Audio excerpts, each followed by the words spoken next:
वैभवशाली यज्ञ और गरीब के शत्रु। एक गरीब ब्राह्मण का आतिथ्य सत्कार युधिष्ठिर के राजसूय यज्ञ से भी महान कैसे बना। कुरुक्षेत्र युद्ध में विजय पाने की खुशी में पांडवों ने राजसूय यज्ञ किया। दूर दूर से हजारों लोग आए। बड़े पैमाने पर दान दिया गया। यज्ञ समाप्त होने पर चारों तरफ पांडवों की जय जयकार हो रही थी।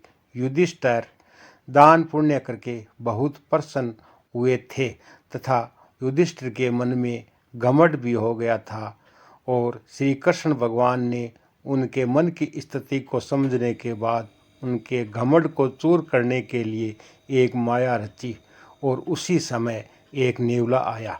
उसका आधा शरीर स्वर्ण रंग का सुनहरा था और आधा शरीर भूरा था। वह यज्ञ भूमि पर इधर उधर लेटने लगा जहाँ पर लोगों को भोजन कराया था और जिस जिस स्थान पर अन्न के कण गिरे हुए थे उन सभी स्थानों पर लिटने के बाद उसने कहा, तुम लोग झूठ कह रहे हो कि इससे वैभवशाली यज्ञ कभी नहीं हुआ। यह यज्ञ तो कुछ भी नहीं है। लोगों ने कहा, क्या कह रहे हो? ऐसा महान यज्ञ तो आज तक संसार में हुआ ही नहीं है। नेवली ने कहा, यज्ञ तो वह था जहाँ लिटने से मेरा आधा शरीर स्वर्ण रंग का सुनहरा हो गया था। तब युधिष्ठिर ने पूछा, कौन सा यज्ञ था? तब नेवले ने उस यज्ञ के बारे में बताया। एक गांव में एक गरीब ब्राह्मण अपनी पत्नी, पुत्र और पुत्रवधू के साथ रहता था। ब्राह्मण कथा कहने का काम करता था और कथा कहने से जो थोड़ा बहुत मिलता था उसी में सब मिलजुल कर खाते थे।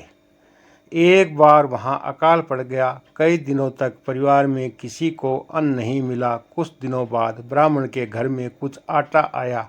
ब्राह्मण ने उसकी रोटी बनाई और खाने के लिए उस रोटी को 4 भागों में बांटा।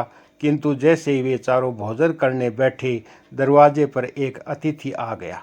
ब्राह्मण ने अपने हिस्से की रोटी अतिथि को भोजन के रूप में के लिए सामने रख दी, मगर उसे खाने के बाद भी अतिथि की भूख नहीं मिटी। तब ब्राह्मण ने अपने हिस्से की रोटी उसे दे दी। इससे भी उसका पेट नहीं भरा तो पुत्र और पुत्रवधू ने भी अपने अपने हिस्से की रोटी उसे दे दी। अतिथि सारी रोटी खाकर आशीष देता हुआ चला गया। उस रात भी वे चारों भूखे ही रह गए। उस अतिथि ने भोजन करके जब हाथ धोए तो अन्न के कुछ कण जमीन पर गिर गए थे। मैं उन कणों पर लिटने लगा तो जहाँ तक मेरे शरीर से उन कणों का स्पर्श हुआ मेरा शरीर स्वर्ण रंग का सुनहरा हो गया।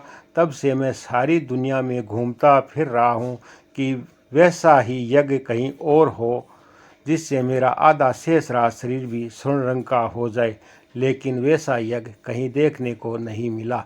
इसलिए मेरा आधा शरीर आज तक बुरा ही रह गया है। नेवले की बात को सुनकर युधिष्ठिर उसका हास्य समझकर लज्जित हुए तथा मन में राजसूय यज्ञ करने का अभिमान था, वह अभिमान मिट गया। शिक्षा: मनुष्य को किसी प्रकार के कार्य की सफलता पर अभिमान नहीं करना चाहिए।